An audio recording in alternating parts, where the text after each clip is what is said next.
Saludos, hermanos, que el Señor les bendiga. Alabamos y glorificamos al Señor por esta oportunidad de exponer su palabra. Y bueno, como ustedes saben, estamos en el libro de Habacuc. En esta ocasión estamos en el capítulo 2, versículo 1 que vimos la semana pasada.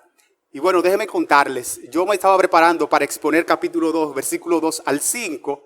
Sin embargo, cuando empecé a estudiar el texto, el Señor literalmente me frenó, me paró, me detuvo en el capítulo 2, versículo 2, de tal manera que no pude continuar en analizar el versículo 3, el versículo 4 y el versículo 5, que lo veremos posteriormente en cada una de las prédicas y que por lo que veo va a ser dividido cada uno de ellos. Así que en esta oportunidad, la semana pasada vimos versículo 1, capítulo 2, verso 1, por detalles, ¿verdad? Y hoy veremos capítulo 2, Habacuc, capítulo 2, versículo número 2. Así que yo les invito primero a orar para que el Señor nos acompañe y esté con nosotros. Y entonces entremos de lleno a la exposición que Dios nos ha dado en esta oportunidad, en esta ocasión. Así que oramos. Padre bueno, misericordioso, a ti ahora nos encomendamos y pedimos tu gracia, tu dirección y tu bendición. Acompáñanos y dirígenos. Habla nuestras vidas, nuestras mentes. Confróntanos y enséñanos tu palabra. Instrúyenos, corrígenos, pero danos lo que necesitamos para ser mejores cristianos. Y que por medio de esta exposición también los que no te conocen procedan al arrepentimiento. Porque te lo pedimos en Cristo. Amén. El tema o el título de nuestro sermón en esta ocasión es siendo fiel al mensaje revelado de Dios en su palabra. Siendo fiel al mensaje revelado de Dios en su palabra. Y como acabo de mencionar, vamos a ver Habacuc capítulo 2, versículo número 2 solamente. Los demás versículos los veremos en lo adelante. Así que les invito a leer Habacuc capítulo número 2, versículo 2, que dice así. Y Jehová respondió y dijo, escribe la visión y declárala en tablas, para que corra el que leyere en ella. En la exposición pasada, como hace un momento decía, nosotros vimos que el profeta se hace un análisis interno para poder responder con bien frente a la situación que tiene por delante. Y otra vez, hoy vamos a ver, siendo fiel al mensaje revelado de Dios en su palabra. Y amados hermanos, lamentablemente, muchos hoy están más preocupados por la forma que por el fondo. Dicho de otro modo, nosotros vivimos en una sociedad donde deslumbra más la apariencia que el carácter. Y en cuanto a la fe, pudiéramos decir que en ocasiones, a veces, se aplaude más a algún predicador donde en su nave o donde en su congregación se reúnen miles de personas, sin importar muchas veces la herejía que ese predicador enseña. Solamente es aplaudido y es seguido y es venerado incluso por la cantidad de personas que tiene o la cantidad de personas que se reúnen en ese lugar, en ese espacio, en esa nave o en esa congregación.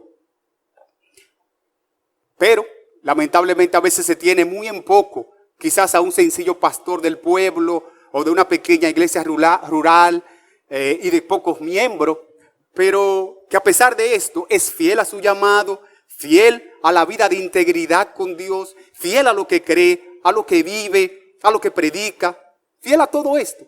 Y sin embargo, la verdad es, como dice 1 Samuel capítulo 16, versículo 7, que Dios, antes que la apariencia, le importa otra cosa.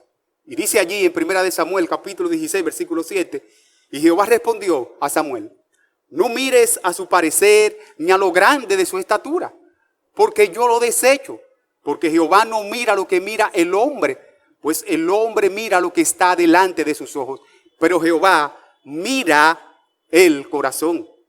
De nuevo, a veces ese hombre, a pesar de que predica herejía, pero está lleno de muchas personas en el lugar donde expone y es aplaudido y es muchas veces un asunto de apariencia. Pero aquel pastor, de nuevo, quizás sencillo, de un campo o de un pueblecito, es fiel.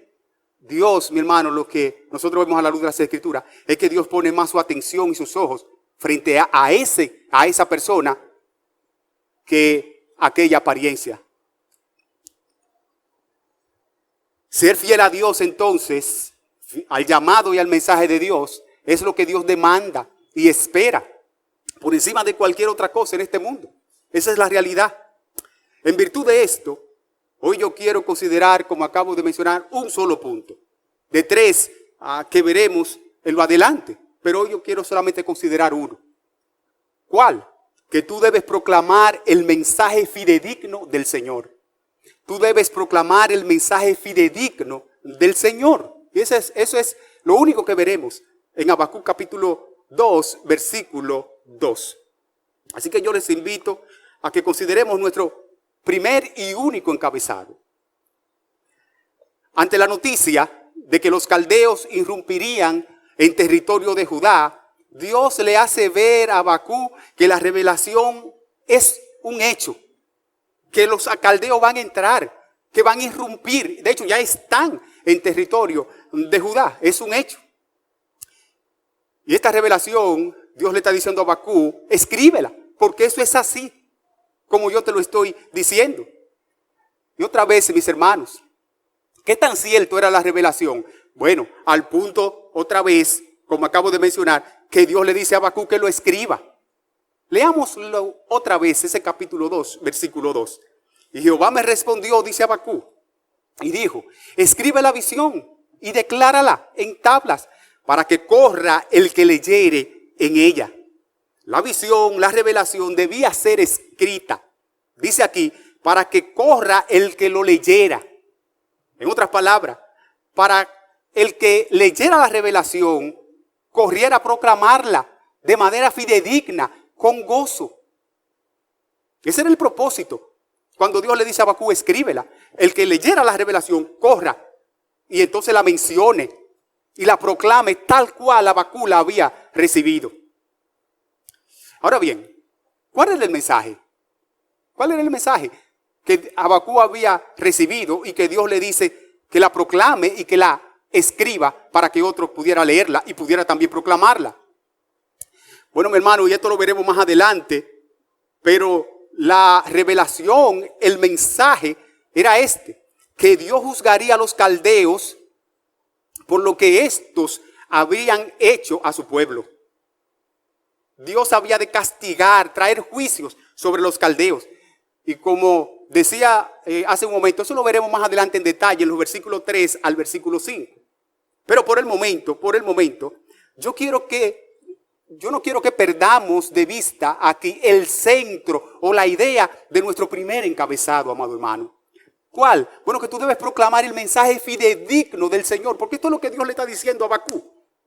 Habacuc, tú estás recibiendo una revelación, escríbela y proclámala, y escríbela de tal manera que el que la lea pueda también correr a proclamarla de manera fidedigna, de manera seria, de manera original, de manera pulcra.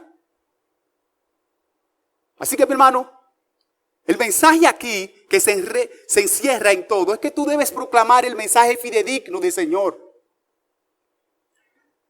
Porque Dios, quien a su vez es quien le da la revelación a Habacuc, le está diciendo, escribe la misma. Mis amados hermanos, ¿y por qué esto? ¿Por qué este interés del Señor de decirle a Habacuc que escriba la revelación y que la escriba en tabla? ¿Cuál es el interés del Señor para con ello?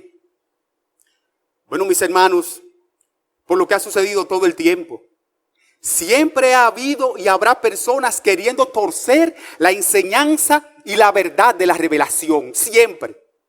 Y por esto otra vez Dios le está diciendo a Habacuc, declárala, escríbela en tablas. Y un paréntesis aquí, mi hermano, según los autores que consulté, escribirlo en tabla es como cuando cuenta la historia, a Martín Lutero escribió sus 95 tesis y lo clavó en las puertas del templo, del castillo.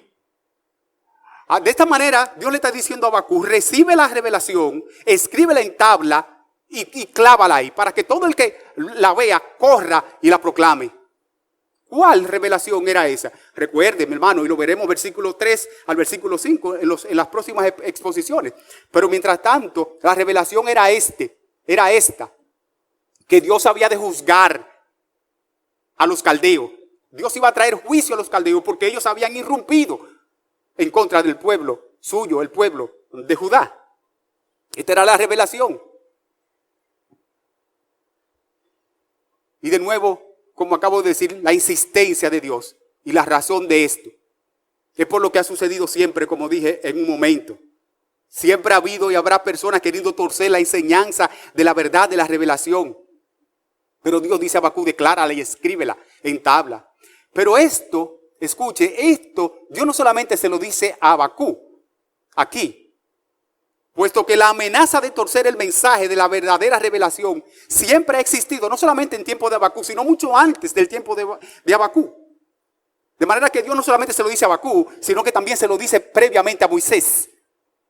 Mire, por ejemplo, escuche lo que Dios le dice a Moisés en el contexto, luego de entregarle la tabla de la ley, en Éxodo capítulo 34, versículo 27. Escuche ahí, preste atención. Y Jehová dijo a Moisés, escribe tú estas palabras. Oiga bien, escríbela. Lo mismo que le dijo a Habacuc. Porque conforme a estas palabras he hecho pacto contigo y con Israel. Pero Dios le está diciendo a Moisés, escríbela. Y Moisés le escribió. Pero usted sabe qué. A pesar de que esta ley, esta palabra de Dios que Dios había dado a Moisés estaba escrita, los fariseos escribieron alrededor, poquito más, poquito menos, de 800 mandamientos. Alrededor de 800 mandamientos por encima de esa ley que Dios había revelado. Eso es lo que ha estado pasando durante tiempo, mi hermano. Se ha querido torcer el mensaje de la palabra de Dios. Y como Dios sabe eso, también le dijo a Habacuc que escribiera. Y la escribiera en tabla. Y la clavara para que todo el que la viera corriera. Y entonces proclamara, no lo que él quisiera, sino eso mismo que Dios había revelado. Pero Dios no solamente le dijo eso a Habacuc y a Moisés, sino también, escuche Judas, versículo 3, lo que dice. Amados, por la gran solicitud que tenía de escribiros acerca de nuestra común salvación, me ha sido necesario escribiros, exhortándoos que contendáis ardientemente. Y escuche ahora, ¿por qué cosa? Por la fe que ha sido una vez dada a los santos. Esa palabra que Judas expresa ahí y que escribe ahí, por la fe que ha sido dada una vez a los santos, en su original es de mano en mano. ¿Qué es lo que está diciendo Judas aquí? Para que usted pueda entenderme, hermano. Lo que Judas está escribiendo aquí es a su pueblo y hoy a nosotros es, miren, contiendan por esa fe que fue traspasada de mano en mano por los profetas, los apóstoles y el pueblo del Señor. Es por esa fe que debemos contender. Por esa fe que ha venido de mano en mano. De parte de los profetas, de parte de los apóstoles, de parte de la iglesia del Señor. Esa es la idea de esa expresión ahí que utiliza Judas. Por la fe que ha sido dada una vez a los santos. De mano en mano. Yo no sé si ustedes recuerdan y a lo mejor incluso han jugado, han participado en este juego donde se hace una fila bien larga y una persona empieza diciéndole algo aquí en los oídos y el otro termina aquí diciendo otra cosa porque se pierde el mensaje. Esa es la idea, mi hermano. Esa es la idea. Y eso es lo que Dios está evitando cuando está diciéndole a sus profetas, escriban lo que yo le estoy diciendo. Escuche otro ejemplo, aparte de Habacuc, aparte de Moisés, aparte de Judas. Mire otro ejemplo. Lucas capítulo 1, verso 1 al 4. Puesto que ya muchos han tratado de poner en orden la historia de las cosas que entre nosotros han sido ciertísimas. Y ojo, había gente que ya querían poner en orden la historia verdadera. Y y Lucas como buen escritor e incluso testigo de las cosas ciertas del Señor, dice él aquí, tal como nos lo enseñaron los que desde el principio lo vieron con sus ojos y fueron ministros de la palabra, dice Lucas, me ha parecido también a mí, después de haber investigado con diligencia, o sea, no escribió a lo loco, todas las cosas desde su origen, escribírtelas por orden. Y le escribe a un amigo de él que se llama Teófilo y le está diciendo, yo te estoy escribiendo la realidad, no lo que otros creen. Y te la estoy escribiendo por orden, oh excelentísimo Teófilo, para que conozcas bien la verdad de las cosas en las cuales has sido instruido. Como usted puede ver entonces, amado hermano, amada hermana, aparte de Habacuc, Dios le dijo también a otros que escribieran la revelación, que la plasmaran tal cual había sucedido el mensaje, para que este corriera de manera fidedigna, de manera puro, original, tal cual, otra vez, Dios lo había dicho, Dios lo había mencionado, Dios lo había revelado. Mi amado hermano, mi amada hermana, y la pregunta es la siguiente, esta es la pregunta del $1.000.000. ¿Qué tiene que ver esto contigo y conmigo? Oh, mi hermano, todo. Porque en primer lugar, escucha esto, escucha estas razones, por lo que es urgente que Dios mandara que se escribiera y se plasmara la revelación fidedigna y que nosotros, los suyos, sus apóstoles, sus profetas y nosotros su pueblo, la proclamáramos tal cual fue recibida. Escucha las implicaciones que todo esto tiene. Porque quizás tú estás diciendo ahora, pero ¿qué tiene esto que ver con nosotros? Escucha entonces. En primer lugar, si el mensaje fiel de la sana doctrina, por ejemplo, no se predica tal cual Dios lo entregó a los apóstoles, si no se predica así, ¿cómo se espera que los fieles del Señor vivan de manera correcta la vida cristiana? Si no se predica tal cual el mensaje de la palabra, ¿cómo se espera entonces que los fieles del Señor puedan vivir tal cual la vida cristiana de manera fiel? No se puede esperar. De hecho, escucha lo que dice 2 de Pedro capítulo 1, versos 3 y 4. Como todas las cosas que pertenecen a la vida y a la piedad nos han sido dadas por su divino poder, mediante el conocimiento de aquel que nos llamó por su gloria y excelencia, por medio de las cuales nos ha dado preciosas y grandísimas promesas, para que por ellas, escuche, ¿para qué fue la revelación y las promesas? Para que por ellas llegaseis a ser participantes de la naturaleza divina. En otras palabras, no seamos más piadosos, habiendo huido de la corrupción que hay en el mundo a causa de la concupiscencia. ¿Usted está viendo? Si no hay una predicación fidedigna de la verdadera doctrina, de la verdadera revelación, ¿cómo se espera que los cristianos vivan de manera piadosa o de manera correcta ante Dios? Pero en segundo lugar, si el mensaje y la revelación fiel del santo evangelio no se proclama tal como es, entonces los incrédulos no podrán creer en Cristo de manera fiel, de manera ortodoxa. Es imposible. Es imposible. Y aquí quiero detenerme un poquito, mi amado hermano, porque esto tiene implicaciones muy serias. Es por esto incluso que hay hoy un mensaje evangelístico torcido, dañado, y que de paso no se corresponde con la revelación del verdadero evangelio de Jesucristo. En el mensaje evangelístico, escuche algunos ejemplos, que yo sé que usted lo ha escuchado, pero escuche. Por ejemplo, cuando se le hace el llamado a una persona, se le predica a alguien acerca de Cristo. Usted ha escuchado que alguien dice, mi amigo, Dios te ama, y ya. Ese fue todo el mensaje, Dios te ama.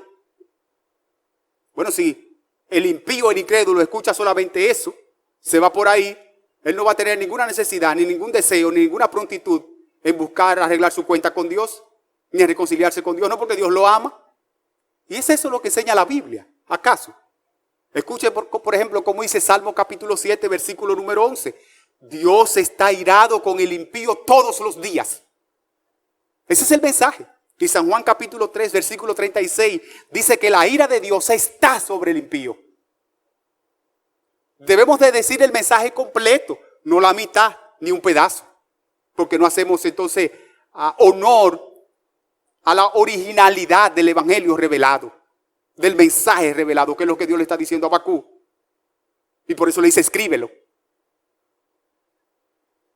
¿Usted ha escuchado también este? Mi amigo, entrega a Cristo tu corazón. ¿Dónde manda la Biblia a que el impío entregue a Cristo su corazón. Yo no he visto un mensaje como eso en la Biblia, de los apóstoles y de los profetas.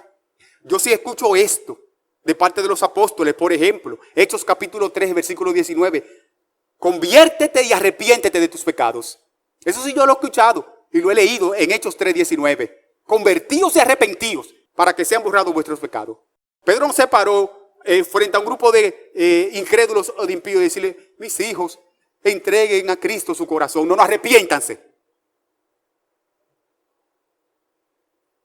O por ejemplo, quizás tú has escuchado, mi amigo, Cristo es un caballero y a menos que tú abras a tu corazón a Él, Él no va a entrar. Eso suena muy bonito, pero eso es más diabólico de lo que uno se imagina. Suena muy bien, pero antibíblico hasta la taza. No, lo que la Biblia enseña es que Cristo tiene el poder de matar el cuerpo y también de enviar tu alma al infierno. Mateo capítulo 10, versículo 28. Y de paso, yo le doy gracias al Señor que Cristo no fue un caballero conmigo cuando me salvó. Me arrastró, me trastornó la voluntad y el pensamiento, irrumpió mi corazón. Usted se imagina a Cristo llegando donde mí o donde cualquier otra persona.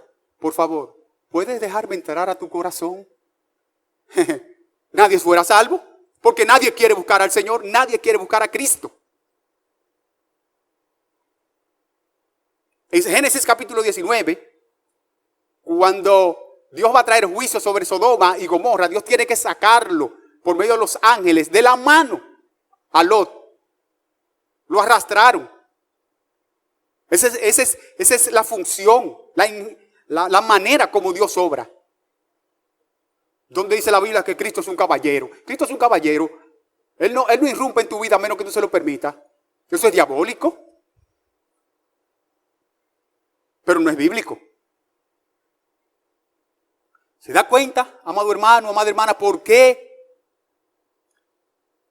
debían Habacuc y los demás ser fieles a la revelación recibida por parte de Dios? Y a proclamar la revelación dada por Dios clara, que no fuese confusa, para que el que la oyera pudiera entenderla de manera diáfana. No solamente entenderla de manera diáfana, sino proclamarla de manera diáfana, porque cuando recibimos el mensaje claro, claramente lo vamos a proclamar, pero cuando recibimos el mensaje confuso, confusamente lo vamos a proclamar. Y por eso hay tantos falsos convertidos, porque hay un mensaje confuso, distorsionado, torcido, antibíblico.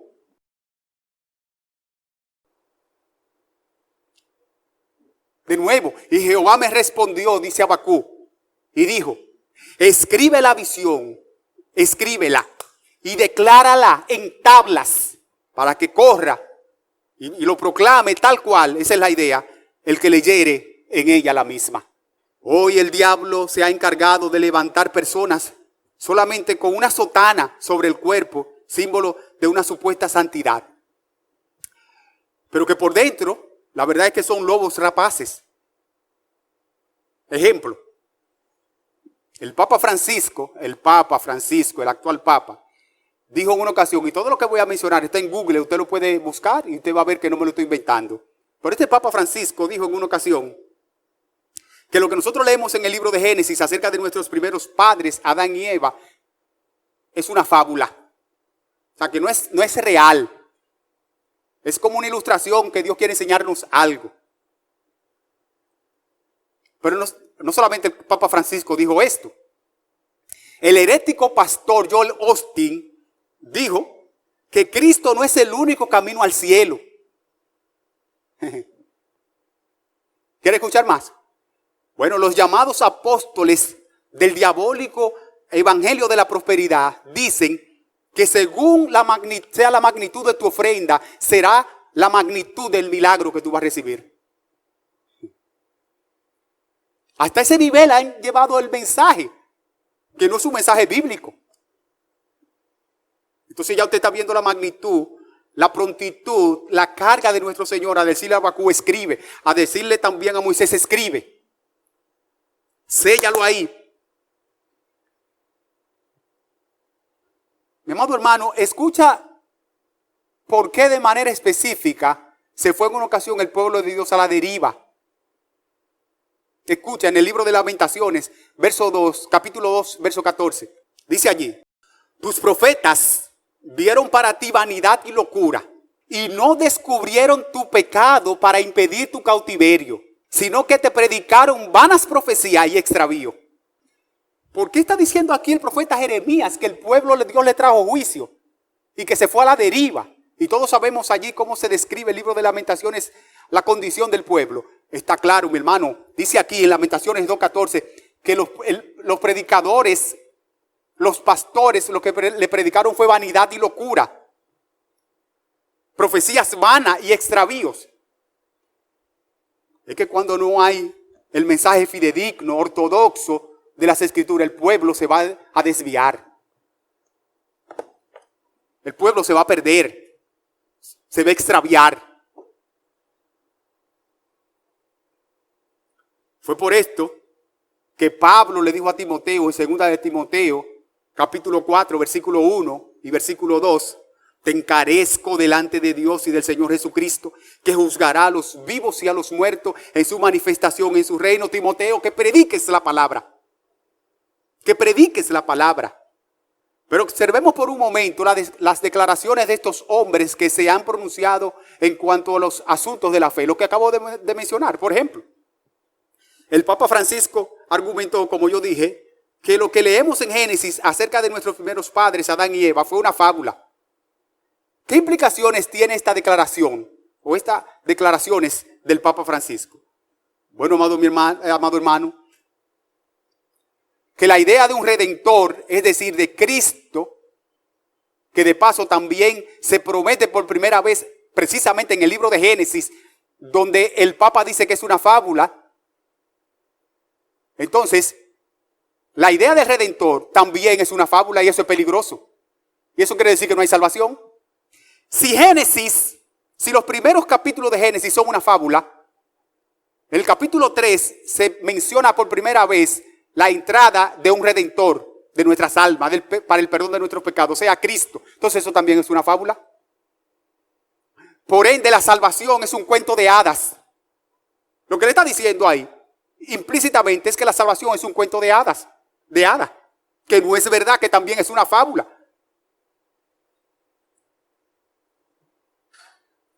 Sin Cristo no hay salvación, como dice 1 Corintios capítulo 15. Pero como mencionamos también, el herético pastor Joel Austin dice que Cristo no es el único camino. O sea, lo que este hombre está diciendo aquí, que Dios es un mentiroso. Porque fue por él quien a Dios ofreció salvación y vida eterna. Pero también, por otro lado, las implicaciones que esto tiene. Entonces, si Cristo no es el único camino para entrar al cielo, entonces lo que él está diciendo es que las personas pueden ir al cielo de acuerdo a su manera, de acuerdo a su forma. Y también tiene implícito el hecho esto de que el sacrificio de Cristo no fue tan importante, no fue tan necesario. No, porque si una persona puede ir al cielo de otra manera, porque Cristo no es, dice él, no es el único camino al cielo. Cuando San Juan capítulo 14, versículo 6, Cristo dice, yo soy el camino, la verdad y la vida.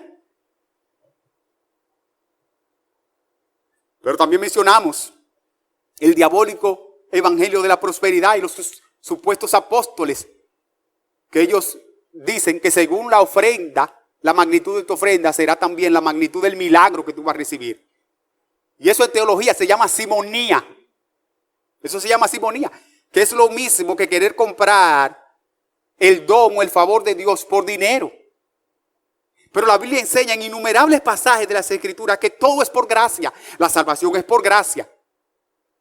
Todo es por gracia. Todo lo que recibimos es por gracia. No depende de una ofrenda. Es por gracia. Así, mi hermano, que te das cuenta. Yo no sé si tú te has dado cuenta hasta ahora por qué Dios le dijo a Habacuc esto. Escribe en tabla la revelación. Clávala para que la leyera, la proclame así. No vaya a torcerla. Y se lo dijo a Habacuc y se lo dijo a Judas. el apóstol, y se lo dijo a Lucas, se lo dijo a Pablo, y se lo dijo a todos. Y hoy nos los está recordando a nosotros también, amados. No solo para que proclamemos fiel el mensaje, sino claro, fidedigno, para que el que lo escuche lo entienda. De hecho, la salvación de una persona depende de un mensaje claro del Evangelio. De hecho, 1 Corintios capítulo 15, 1 al 3 dice que si no creímos conforme a esto, entonces creímos en vano. Creímos en vano. Un mensaje confuso es peligroso. Un mensaje del Evangelio confuso es peligroso. Tremendamente peligroso. Eternamente peligroso.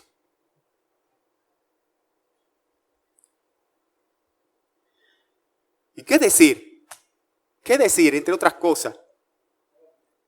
¿Qué decir también en relación a las canciones con cortes cristianos que a veces escuchamos muchas veces en las radios, en la televisión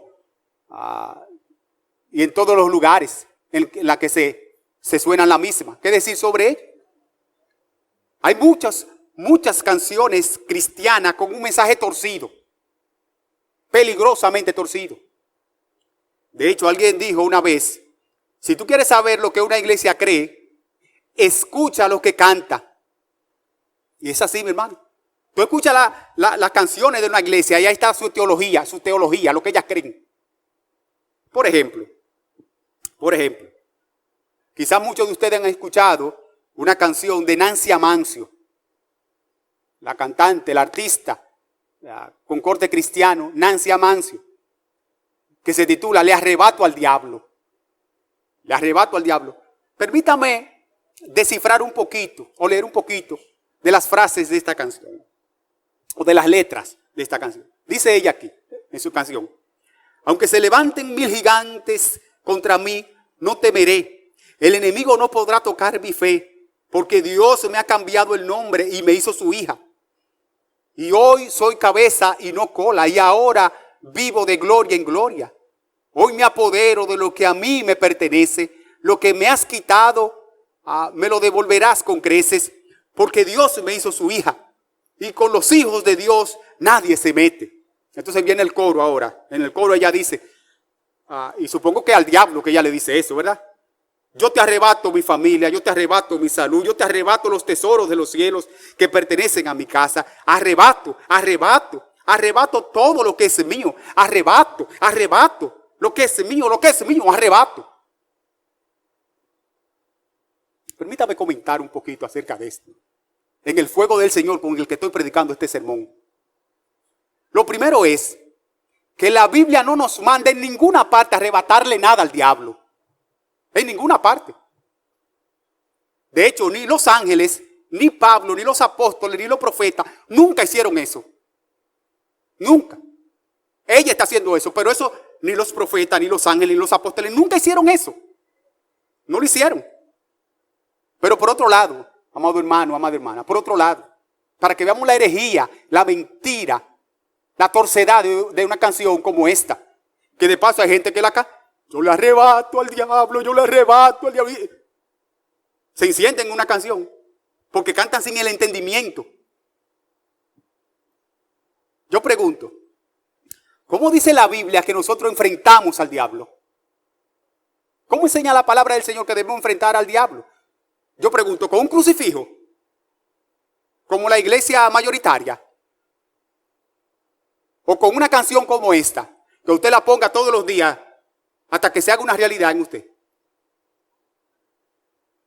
¿O con un pedazo de pan, un pedazo de sábila que muchos ponen en su casa a la entrada de la puerta? Al entrar allá. O con cliché, o con dichos clichés como esto. Yo lo declaro, yo lo cancelo. Yo lo recibo o no lo recibo. Yo lo tengo pisado. Esa es la manera como la Biblia enseña que tú debes arrebatar al diablo. Porque ella está hablando ahí de arrebatarle al diablo. Yo digo, esa es la manera. Esa es la manera ¿Tiene asidero bíblico esa canción? ¿Tiene soporte escritural, mi hermano? Pues ese es el mensaje original de los apóstoles. Y que de paso debemos de cantarlo. Por eso el interés de Abacú, de Dios hacia Abacú, escríbela para que el que leyera la corra y proclame eso. No otra cosa, eso. Yo digo, es eso, esa canción lo que nosotros debemos de estar cantando y tarareando. ¿Qué dice la Biblia? ¿Cómo, de qué manera debemos y podemos enfrentar al diablo? Según el mensaje que Dios sí ha revelado. Bueno, escucha lo que dice Santiago 4:7. Dice allí, someteos pues a Dios, resistid al diablo y huirá de vosotros. ¿Cómo el diablo tú lo vas a enfrentar? Según este texto aquí, no según la canción de Nancy Amancio, según el texto. ¿De qué manera? Dice el texto aquí, someteo pues a Dios. Someteo a los principios del Señor aquí. No hay nada que el diablo tema más que una persona que se someta a Dios. Cuando una persona se somete a Dios, tiene la capacidad y la autoridad y la gracia de poder resistir al diablo. Eso es lo que está diciendo aquí Santiago capítulo 4, verso 7. Sométete a Dios y tú vas a poder resistir al diablo y él va a huir de ti. Pero cantándote arrebato, o yo lo tengo pisado. Mis amados hermanos, yo quiero que tú te quedes claro y clara de por qué la insistencia, la prontitud, la carga, entre comillas, la carga del mismo Dios, de que Abacú escriba la revelación tal cual. Porque hoy se ha dañado el mensaje de las Escrituras. Hoy se ha torcido el mensaje ortodoxo de los profetas y de los apóstoles. Como la ilustración del que escuchó una cosa aquí y cuando vino a llegar aquí ya es otra cosa. No, nosotros debemos de ser guardianes, centinelas, atalayas del mensaje fidedigno de la palabra del Señor, sin torcer. Y si eso implica que la gente no se convierta, que no se convierta. Si eso implica que la gente se sienta mal, que se sienta mal. Dios no te ha llamado a ti ni a mí a ser famosos.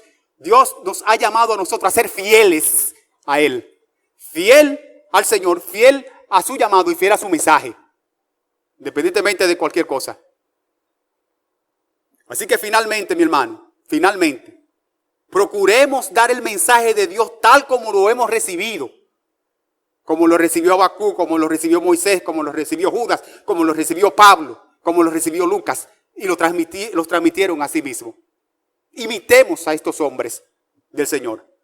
Esto, si queremos glorificar a Dios y si queremos bendecir el alma de otros, tanto de los que están en Cristo como de los que no han conocido a Cristo. Que no hay otra manera de proclamar, de hacerlo que proclamando fiel el mensaje. Y a ti, mi amigo, que me escuchas y que no conoce a Cristo, yo te quiero decir el mensaje fiel. Dios está irado contigo todos los días. No es verdad que Dios te ama en esa condición. No. Tú tienes que venir a Cristo, confesar a Él tus pecados, arrepentirte de ellos y el Señor entonces te va a mostrar salvación y vida eterna. Mientras tanto, sobre ti pesa la ira de Dios. Que tú puedes solucionar ese problema viniendo a Cristo. Ven a Él. Ese es el mensaje fiel que enseña las Escrituras. Vamos a orar. Padre, gracias por tu palabra. Queremos encomendarnos a ti y pedirte, oh Dios, que en un tiempo donde se ha distorsionado tanto el mensaje del Evangelio, se ha torcido tanto la doctrina y la revelación fiel, tú nos ayudes a mantenernos firmes proclamando el mensaje que tú has revelado, oh Dios, para que podamos glorificarte y podamos ser de bendición a otros, porque te lo pedimos en Cristo Jesús. Amén. Que el Señor les bendiga, amados.